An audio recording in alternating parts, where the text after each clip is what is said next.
Alrighty. I believe we are live. Let me see.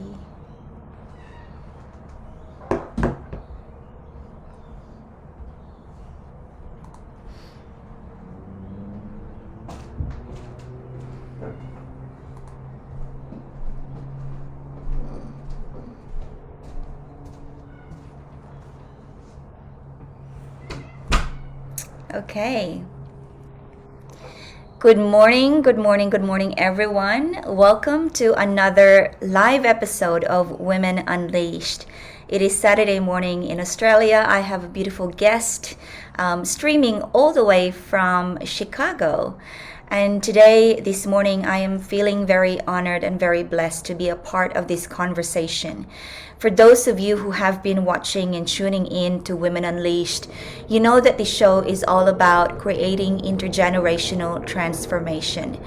And today we're going to go deep dive into the journey of a mom who discovered an impairment or a disability of a beautiful, beautiful son that took her to a trajectory of an entirety of her experience as a woman.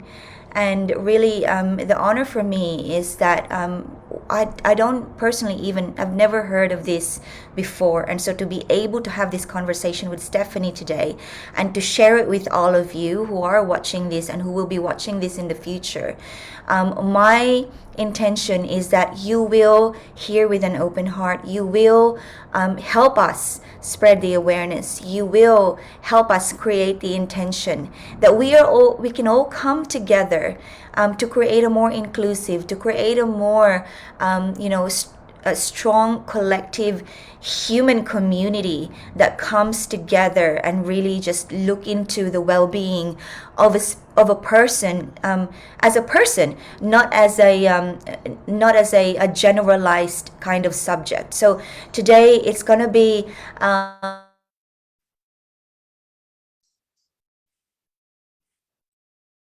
here. I am the student here. And so it's going to be fun in that way, but it's going to be very, very educational. So hang tight because I'm going to introduce to you my beautiful guest. Stephanie Duesing is a music teacher. She is also the author of Eyeless Mind, a memoir that is a must read about her journey on a CVI. And Stephanie is a speaker, and what she is passionate about doing these days is to have these conversations so we can all be educated on how we can be more sophisticated in becoming more inclusive and in becoming more compassionate and in becoming more open-minded in individual and unique journeys rather than generalize one another. So without further ado, Miss Duesing, welcome to Women Unleashed. Thank you for joining me. How are you? I'm well, Grace, and I want to say I think that's the nicest welcome I've ever had. So thank you so much for this lovely, warm, and heartfelt welcome to your show. I feel incredibly grateful to be here, and I'm just so delighted to share our story. So, as you said, I am the author of Eyeless Mind, a memoir about seeing and being seen, which is the true story of how I, an ordinary music teacher, made a major medical discovery in the field of visual neuroplasticity. And I'm just really grateful to be here today. I am an author, I am a speaker, and I am an advocate for people who have cerebral/cortical visual impairment, or CVI. Wow.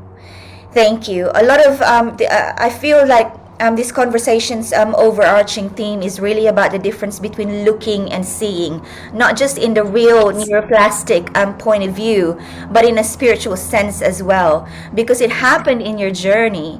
But as a human, as a humanity, we always forget that there is a difference between just looking and actually seeing one another. So I cannot wait. What I would like to ask you first, Steph, is that there is something that's strongly common between Stephanie and I. So we have both been through the journey of abandonment. And why I want to ask this question as this part of her life first is because, just like myself, in Stephanie's case, that journey when we were young children, without us knowing for a long time, it actually has prepared her for this massive, gift and life purpose that she is going through now with her family and with her son Sebastian, and in the medical field in general. So, Steph, take me through. Yeah, so what was this big experience that you've had as a child, and that had prepared you as a woman to face what you're facing right now? Well, thank you for asking. So, I am a survivor of life-threatening child abuse. My mother had Munchausen by proxy, and she repeatedly and deliberately abandoned me beginning when I was 4 years old. Um, she dropped me off at my first day of kindergarten and never returned at pickup time. And, it was back in the 1970s, the early 70s, and security and safety issues were not like they are today at school pickup and drop off. And I literally came home from my first day of kindergarten in a squad car. And, accidents can happen. However, my mom was really severely mentally ill, and we moved approximately every 2 years, always in the middle of a school year. We'd move into across the country to a new house on a Saturday. And on a Monday, I would start at a new school in a new neighborhood where I knew absolutely nobody. And I had siblings, and my mother would always make sure that she showed up at the end of the day, that first day, for my siblings at their schools. They were always at different schools because of our age differences. And she never once showed up at mine. And so I was actually repeatedly abandoned. I was put onto a school bus when I was 6 years old in a totally unfamiliar rural area. And I had no address and no phone number, no way to get home, and just left. So yeah, I had some really terrifying experiences as a child. And yeah, the whole abandonment thing is quite terrifying. And the reason that that's important to our story is because later on, as an adult, when I was pregnant with my son, I came to the realization, of course, there was, a lot more abuse than just the abandonment that went on. My mom was really severely mentally ill, and she was an unsafe person to have a child around. There was no way to make her to make it safe. She was a dangerous person. And so when I was pregnant with my son Sebastian, with the help of a really good therapist, my husband and I made a very considered and thoughtful decision that was incredibly painful. And I cried every day for a year, to end my relationship with my mom to protect my baby. And it was the best decision that we ever made because, like I said, she was a dangerous person and would never be safe around a baby, particularly my baby. So that was a very difficult thing to go through. And it was, I think, like I said, the best decision I ever made because I made a conscious decision to not be like my mother and that I would do absolutely everything I could to protect my child from danger. And that meant protecting him from his own grandmother. Wow. Thank you for sharing that. And your inner strength emanates through my Zoom and my laptop right now. I'm just feeling so much love for the woman that you are and for so many women like yourself, because it's not like that decision, as I can imagine, it's not for the lack of love for your mom. Like we do love our biological moms, like to infinity and beyond. But there is a part of us as a woman where we must take responsibility for our future and for ourselves, whatever it takes, and especially when we're about to have our own offspring, which is, Mm, it's such an experience, isn't it? When they're in your womb and you start to realize, wow, there is a life, and I'm yeah, responsible. yeah. Yeah. Yeah, and it was just that realization. It really made me confront the reality because I think all children, all adult children, all adult abused children have this fantasy of this family that will be loving and caring and healthy and normal, whatever that is, right? And I had that. I mean, I wanted that grandma who was going to bake cookies and be wonderful, and I had this huge big fantasy. And then when I was pregnant, it just the reality of the situation and all of the fantasy just crumbled. And I was like, I don't have that. And not only do I not have the ideal grandmother, but for my son, I have a dangerous, abusive grandmother, so I can't do this. So it was hard. It was a very hard realization. Yeah, and I just want to praise and give kudos to your husband, all the supportive husbands and men out there. I'm the Yes. cheerleader, man. Yeah. I This love you this for was a that. Yeah. Yeah, he was incredibly supportive through all this. And I mean, and part of it was that he saw the abuse. My husband actually witnessed my mom abusing me. As an adult, my mom abused me, so he witnessed physical abuse from my mom. So there was no question, that I was exaggerating. Yeah. So, Steph, there is a saying, and I think this is biblical. I could be wrong, but whether or not it is, I really love it. It's a cliche, but it says that um, nothing. Whatever it is that's given to you, if it doesn't kill you, it only makes you stronger, and it also means that you have a bigger life purpose. So I feel like it's so true for you, because you've transcended those phenomenally negative challenges as a young child, and that massive fearless love-based decision for your future. And then take us through what happened when Sebastian, your beautiful son, was 15 years old, the discovery. First, tell us what is CVI, and what was that journey like? In part of your book, The Eyeless Mind, you talk about a day or a time when you were going through photos of the family. mhm. And Sure, then, I'd be happy to. So my son Sebastian, when he was 15 years old, and this was in January of 2017, we were going through old photos. And we discovered that Sebastian couldn't recognize himself or anybody else in any of the pictures. And back in 2017, I had never heard of CVI. I had never heard of face blindness or prosopagnosia. And I didn't know that it was possible for a human being to be face blind. I had never heard of it. My son at 15 years old was a straight A honor student. He was on the water polo team and the dive teams at his high school, and he was thriving. And he is actually a really gifted artist who draws and paints faces and everything else that interests him with almost photographic realism when he wants to. So here we are going through old photos. And I'm one of those moms who literally, I made a baby book for my son, and I'm not crafty at all. So I just never made another picture album because it's not my thing. So we were going through pictures that we hadn't looked at for years, honestly, just hadn't looked at for years and years and years. And I was narrating to Sebastian about who was in the photos because they were his baby pictures. And there was a lot of pictures of him with cousins from Canada that he hadn't seen since, for like 7 years, and old neighbors from a house we lived in when he was 2, that people he wouldn't remember. So I was saying, oh, there you are with these people, and there you are with your cousins. And we were doing this for about half an hour, and we'd made it up out of the baby pictures into like toddler preschool years. And a beautiful picture of my son popped up on the computer screen. And I just was so overcome. I said, oh, look, who's that? And it was crickets. He was looking at the picture and he was like, finally, he just said, how would I know? And it was him. I'm like, we've been looking at pictures of you for half an hour. And I mean, I was just couldn't believe it. I'm like, because I'd never heard of prosopagnosia. I'd never heard of face blindness. I just was so astonished. And so I just said, how could you not know who that is? That's you. So I started quizzing him about other people in the pictures, and it was me and my husband, but, 15 years younger and thinner and less gray hair and whatever, and he was guessing, not knowing. And I was just astonished. I wasn't afraid. I was just astonished.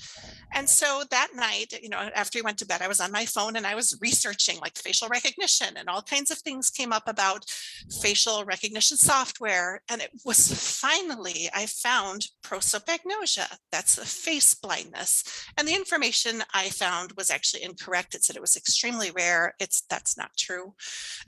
But at the time, that's what I found back in 2017. So I'm like, oh, it's an actual thing. My son has face blindness. Okay, no big deal. It's just a quirk, everybody has something, unique about them.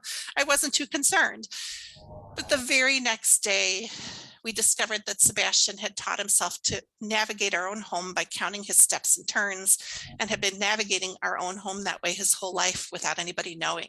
We live in a very small neighborhood. He was navigating his way to his friend's house that way. And he went to an extremely architecturally complex high school, one of those where you're on the 3rd floor on one side, you can't get to the 3rd floor on the other, you have to go down and then go back up. He was navigating that by counting his steps and turns. And Then I was terrified because in my research the night before, I had learned that prosopagnosia and something called topographic agnosia, which is the inability to recognize your surroundings, they often go together. And so once I knew he had the prosopagnosia or the face blindness, then I was like, oh, he also has this topographic agnosia. He's really blind. He's really blind. And so that set us off on this horrific journey of medical malpractice trying to get a diagnosis for my son. Because once we knew that Sebastian had topographic agnosia, we had always just considered ourselves the very fortunate parents of a very gifted son.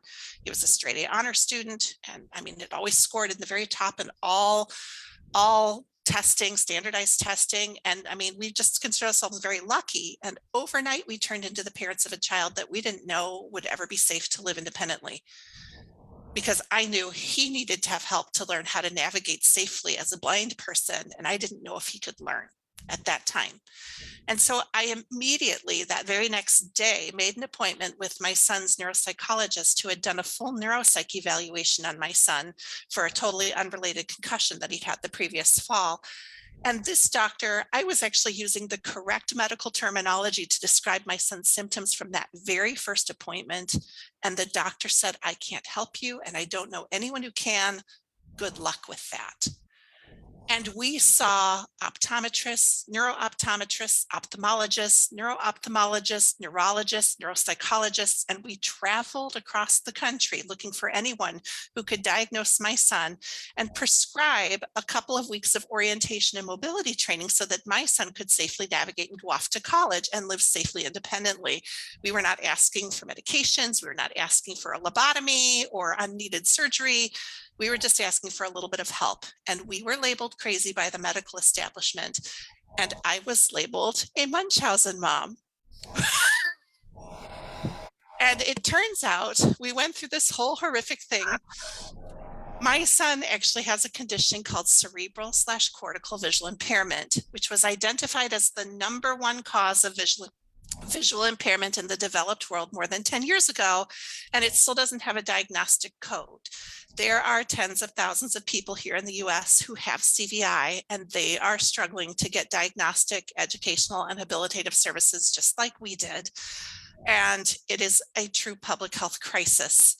CVI is a brain-based vision impairment that's entirely different from ocular blindness. Ocular blindness is where the eye and the optic nerve are affected, and that's what people tend to stereotypically think of blindness being everything dark.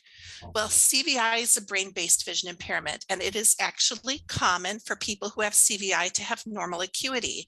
My blind son passed every vision test every year because he can read and he has normal acuity. Our optometric exams are decades out of date. They need to be updated. So we had $150,000 in medical bills trying to get a diagnosis for a common visual impairment. Fortunately, in that time, we made a huge discovery about how my son had managed to fly under the radar undetected as a blind person for 15 years.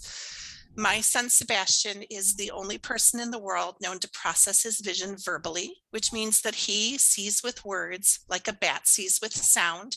Before I had cataract surgery, I used to wear glasses all the time, and my characteristics were tall blonde glasses. And when my son thinks those words to himself, he literally gets a momentary flash of what I look like. He spent 6 hours in the fMRI for the Harvard CVI neuroplasticity research study with Dr. Lotfi Merabet, who's the associate scientist at Massachusetts Eye and Ear and an associate professor of ophthalmology at Harvard Medical School. And Dr. Merabet captured Sebastian's use of verbal mediation to process his vision in the fMRI back in the spring of 2018. And he and Dr. Barry Cran, who is the head of optometrics at the New England Eye Low Vision Clinic at the Perkins School for the Blind, published a paper about my son's verbal mediation in Neurobiologia this past fall. And so it's a true story. This is actually true. And what that means is my son, the vast majority of people who have CVI are severely developmentally delayed. And you can usually tell. They're frequently misdiagnosed with autism and emotional and behavior disorders because they often appear, they don't want to look at faces. As you were saying at the very beginning, I just felt so warm towards you when you were talking about the difference between looking and seeing. Just because you look at the eye chart when you go in to get your eye exam doesn't mean you can see all the letters on it, right? Well, many children who have CVI don't look at faces, and that's a cue. That's a big clue that there might be something wrong with their vision. And so they often get caught that way. But we actually have photos of my blind son, who has no ability to recognize faces at all, making regular, consistent eye contact from his earliest days and using visual guidance of reach at a developmentally appropriate age. My son had all normal developmental milestones, and he took the training wheels off his bike when he was 4, and he's been riding around our neighborhood ever since, almost completely blind. There's no way to tell that my son has any disability of any kind whatsoever, academically, socially, or physically. It's an entirely invisible disability. And so my job as a CVI advocate is to help raise awareness for parents and educators and medical professionals to look beyond the obvious symptoms of CVI. Just because someone is looking at faces doesn't mean that they can see the face. My son has something that Professor Gordon Dutton in Scotland calls affective blind sight, which means that he has the ability to see and perceive and recognize the emotion on a person's face without the ability to recognize the face itself. My son has always been extremely aware of emotions and always responsive to expressions. And so that's a powerful motivator for a child to be looking at a face, even if they can't actually see the face. So we really need to get beyond these stereotypes about what CVI, what people who have CVI look like and what they act like. We have known for decades that people who have CVI can appear to be entirely typically sighted because we are aware of the story of Dr. Oliver Sacks, who is the famous neuropsychologist who wrote the book, The Man Who Mistook His Wife for a Hat. Dr. Oliver Sacks also had prosopagnosia and topographic agnosia, and he suffered just like my son did for going for years without anybody knowing and never getting orientation and mobility training to help him to navigate the world. And he always appeared to be typically sighted as well. So this is not a new discovery. Nothing about CVI is new. We've actually known about it since World War I. Scientists have been studying it since World War I. As long as human beings have had brains, they've also had brain damage. And so CVI has been around as long as humans have. Wow, thank you so much for sharing. What a massive journey, really, for you guys to be able to come so far in getting the help. Because I know there was, I think there was eventually one institution that you found some compassion and help from. But yeah, but I wanted to ask you just a little bit about, because I know you're a music teacher, and there's a part in your memoir where you talk about. There was something early on when Sebastian was a baby that you are now so thankful that you did that, even though not for any reason, but just for fun. I think you talk about when he was a toddler, you heard about signing with a toddler, and you just thought it would be fun to sign with him. And also, you talk about the importance of introducing music and movement early on in a child's life. I think these things are whether or not a child is a particular way or the other way, or just in whatever the child would be like. I think this is a very, very key information for moms and grandmothers who's going to be raising children from now on and intergenerationally, so we can look at many different ways of actually ensuring that the overall creativity and development of our children can be really exercised and exhausted, if you will. So, what were those things? Tell us about those fun things that you did when she was a baby. Sure. Thank you so much for asking those wonderful questions. I'm going to start with the music. I am a music teacher. I taught middle school music and chorus for 10 years before my son was born, and then later I became an early childhood music and movement specialist. My son, as I was saying earlier, the vast majority of children who have CVI are severely developmentally delayed. My son had all normal developmental milestones despite being almost completely blind. And I believe the reason that that happened is because my son experienced really intensive music and movement therapy from birth just by accident of having me for a mom. I didn't know that he had CVI. I didn't know that he was at risk for developmental delays. And I did know that there are more than 2 decades of research demonstrating that music and movement in early childhood have tremendous neurological benefits. Music is the only activity known to science that activates the auditory, motor, and visual cortices of the brain at the same time. There is nothing else known to science that does what music does. And the reason that's important is because it forces both sides of the brain to work together through the corpus callosum in the center of the brain, creating more and better connections between the right and the left sides of the brain. So music and movement have been repeatedly shown over decades of research to help improve balance, coordination, fine and gross motor skills, proprioception, which is knowledge of where the body is in space, which is really important when you're blind and you can't see it. It is also proven to help with the academic skills of um, auditory discrimination, which is understanding or hearing the sounds that make up the parts of speech. It helps with language development. It also helps with reading, math ability, and IQ. So there's a ton of research showing the enormous benefits of music and movement in early childhood. And so just for fun, because I am a music teacher, I was doing those things at home with my son, and I wasn't sitting down for an hour every day. Okay, now it's music time.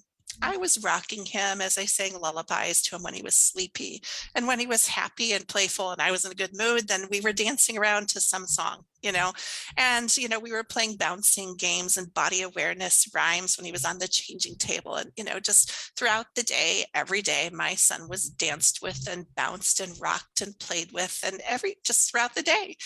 And he had all normal developmental milestones when he should have been severely developmentally delayed. And I don't have any proof of this. All I have is more than 2 decades of research saying that all children who receive high quality music and movement experiences before the age of 7 have better balance, coordination, et cetera, et cetera. And so my son, I feel like, is just living proof of that. That's what I feel. And you also asked about sign language, and I'm so glad that you did, because CVI is a brain-based vision impairment, and its auditory cousin is called central auditory processing disorder. And just like CVI, where people like my son, they can perceive light, but they struggle or they can't translate the light they see into meaningful images, people who have central auditory processing disorder can hear sounds, but they struggle or they can't translate those sounds into meaningful language. And so I happened, when my son was about 2 weeks old, to see a presentation about doing science with babies with hearing children. And I just thought, well, that's cool, because they talked about how great it was when your toddler, was, potty training to tell them when they needed to go potty. That was my primary motivation for doing baby science with my son. I had no idea that he was at risk for auditory processing disorder. And so I bought a book. I think it was called Sign with Your Baby. And it was a very basic baby science book. It maybe had 30, 35 different signs in it. And you start with milk and more and all done. And starting when my son was 2 years old, I started with those 3 signs and I just did them consistently. And my son was signing before he could sit up and continued to sign well into 2nd grade, although he was, completely a verbal child, and was actually, my son taught himself to read and write when he was 2.5. He was writing when he was 2.5. He was identified as highly gifted in kindergarten. He was reading chapter books like the old Nancy Drew books that I grew up with that have all the lawyerly language in them when he was 4, right? Which I remember struggling with as a 2nd, 3rd grader. So I knew he was far advanced intellectually than I was. So yeah, I did sign language with my son. And then right around the time we discovered Sebastian's CVI, we also discovered, like many people who have CVI, they also have central auditory processing disorder, and they can often go together. right? If you imagine if you have brain damage damaging your visual pathways, you might also have brain damage damaging your auditory pathways. And so my son actually has a really significant auditory processing disorder that makes it very challenging for him to both see and hear at the same time. And yet he has outstanding language, the ability to understand and process language. And again, that's something that music and movement can help with, and sign language, because I know all of the research shows that hearing children who receive sign language in addition to spoken language have better language abilities later on than hearing children who only receive spoken language. So there's literally no downside if you have a child who might be at risk for CVI or CAPD to doing sign language with them from birth, because even if it turns out later on that they don't have an auditory processing disorder, you will still have strengthened their language abilities regardless. It's always good to be bilingual, right? Wow, thank you so much for that. So, because what I'm sensing now is we're not just talking about the journey of the family and the children and the moms and the dads around CVI and the education around when are we going to get the diagnostic code and how are we going to get more support from the medical industry. Is that it's got it for me? It peels back all the way to how. I mean, you would know this as an educator yourself. You know how we are quickly realizing that the old academic structure or curriculum is really becoming mute and obsolete, literally. Yes. Like, Yeah.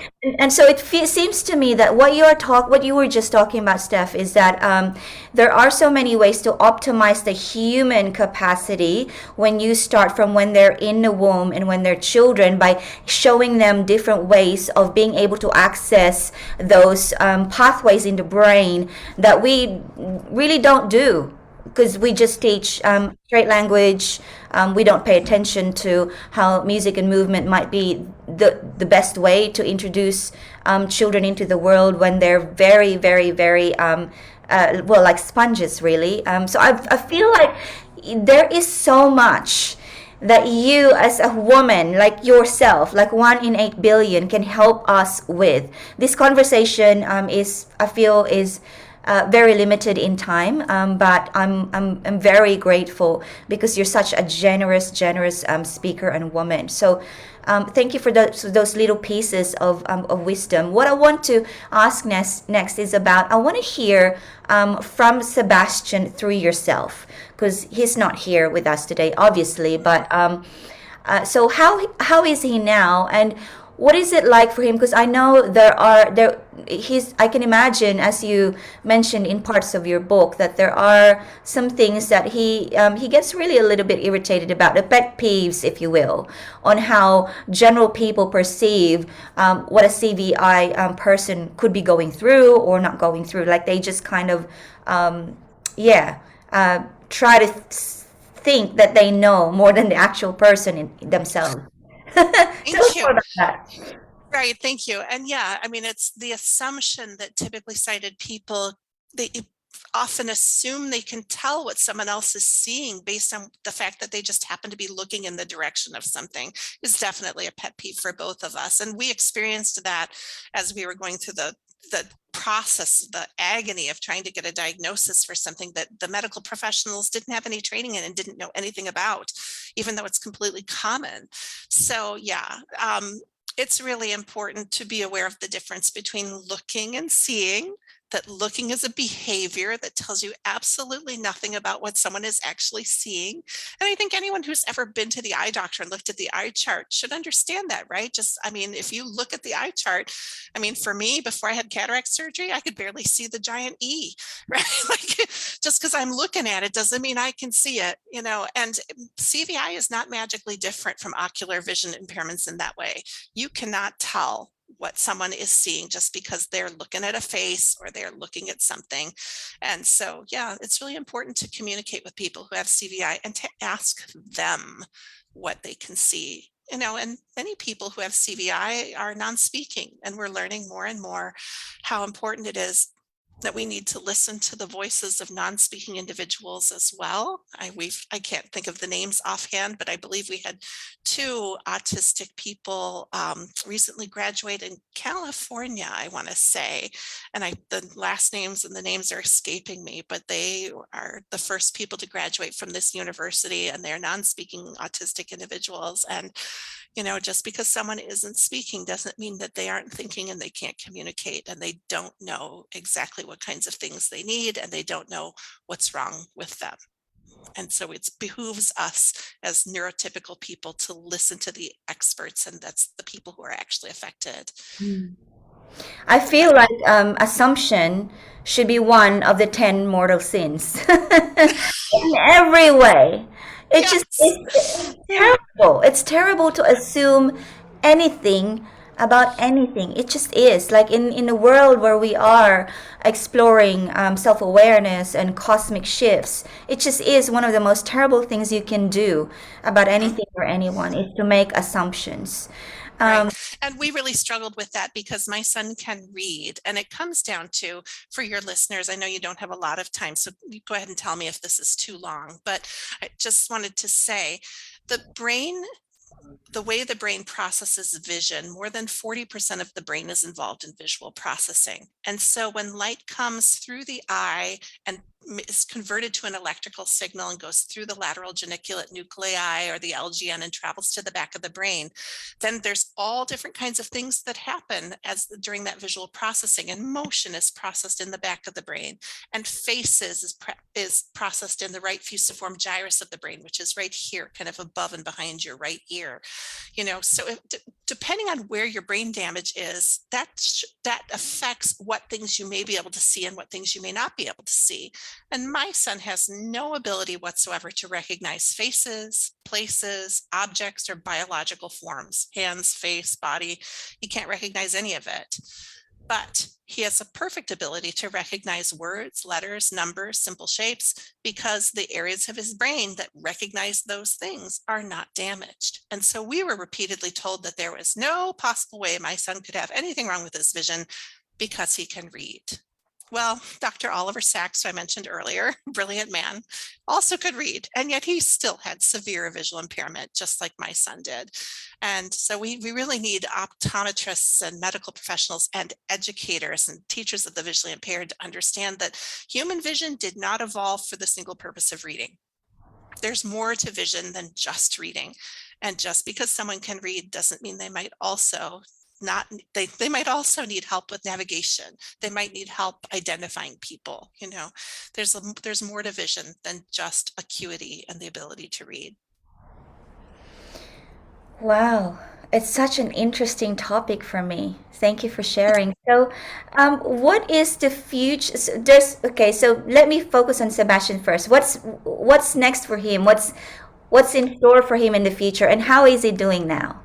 Thank you so much. Yes, he's wonderful.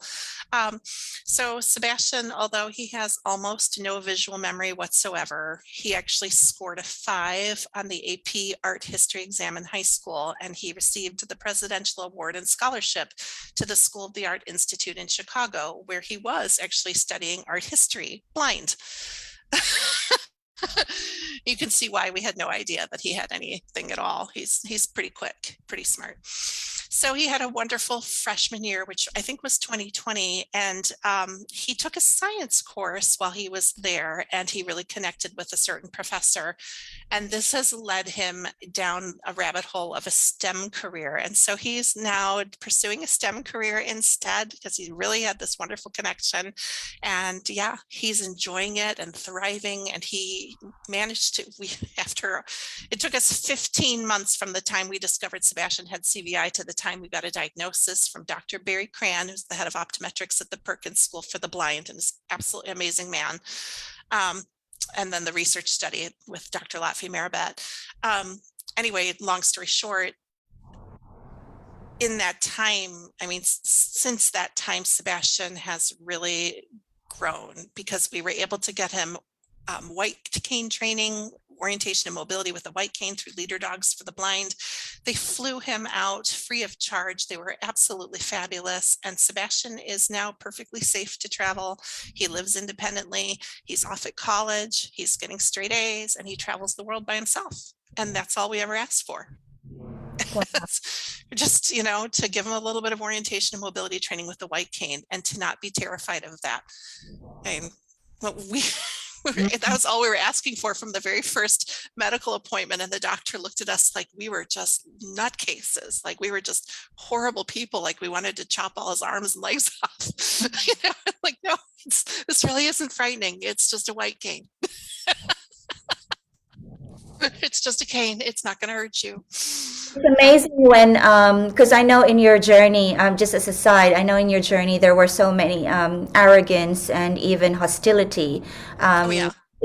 within the medical professionals that you've tried to approach before you actually found the right one. So, and then you're laughing about it now, but I can only imagine when you were in the pit of the journey. And so I just wanna It was horrible. mm, It was absolutely horrible. I mean, I was actually physically threatened by a neuro-ophthalmologist that we'd never even met. He walked into our appointment that way and put his fist in my face and screamed at me in front of my son. And I mean, walked into the exam room that way. It was horrible. yeah, He was just screaming, saying, "Tell me how it's possible he can recognize words and letters, but not faces. It's all the same channels." It's like, it's not yeah. all the same channels. It's Yeah, not all the same the reason channels. I bring that up is simply because I just want to raise awareness that some often, for any reason that we're seeking medical help and we have these experiences, these are human beings operating from fear. Just because they have, it says doctor or whatever in their title, that's all that it means, is that so it's just it's a mechanic, it's a tool that I'm offering to everyone to use it as a shield for you. Like when you encounter these arrogance and hostilities, it's because they're operating from fear. It just means that they're no separate from every other person experiencing fear. Obviously it's very unprofessional, but I just lovingly encourage you, anyone, wherever you go, this is the shamanic practitioner in me. Shield yourself, do a breath work and just do the intention that whatever is going on, I am protected, I am guided. And it's just that is just as a side note from me. But I so love that you said that. I just wanted to say, because it's absolutely true. And they were afraid. They were literally afraid of us because they'd had no training in CVI, because it doesn't have a diagnostic code. And I do just want to say, wonderful changes have happened since 2017, since we went public with our story. And just coming up this next weekend, the Perkins School for the Blind is hosting a Collaboration for Change workshop. And Dr. Michael Chiang, who is the director of the National Eye Institute, which is a division of the National Institute of Health here in the US, is the keynote speaker. And they are going to be talking with Dr. Lafi Marabet and Dr. Barry Cran and many other wonderful CVI experts about where we go from here. And so, yes, change happens, things are happening, there's hope, and things are going to get better. wow, and I am so excited for Sebastian's work in the STEM field. I mean, I feel like he's going to be in the history books as someone who has done this and done that. So, and changes have happened since 2017. So here we are. Like it's totally intergenerational transformation. I am just so feeling very, very full and blessed right now to have had this conversation with you. Well, Thank you. thank you. I am so grateful for this opportunity, Grace. Thank you so incredibly much for having me here today. If anybody would like to reach out, you can look me up. My name is Stephanie Duesing, Duesing, and my website, you can reach out to me there. If you need help learning more about CVI, please go to the Perkins School for the Blind website. They've got wonderful, easy to understand information that's factual about CVI. And they Another fabulous resource is www.cviscotland.org. They have wonderful videos there where you can actually see what it is like to look through the eyes of a person who has CVI, and it's completely factual, medically accurate information, and it's considered one of the best sources of factual information about CVI. So CVI Scotland, Perkins School for the Blind, those are some great resources for parents who need to get started. Thank you. That's beautiful. We will be putting all of those links on the comments of this conversation below, so everyone can access them easily. Also, Stephanie's book and her website. Thanks, everyone. This has been beautiful, and we love you. Take care of yourself. We are here for you. If you want to reach out to me, just hit that message button and send me a message, say hello. And I will see you again, as a matter of fact, tomorrow for another Women Unleashed live episode. Thank you, Stephanie. God bless you. And we shall see you, everyone. Goodbye. Thank you. Bye. Thank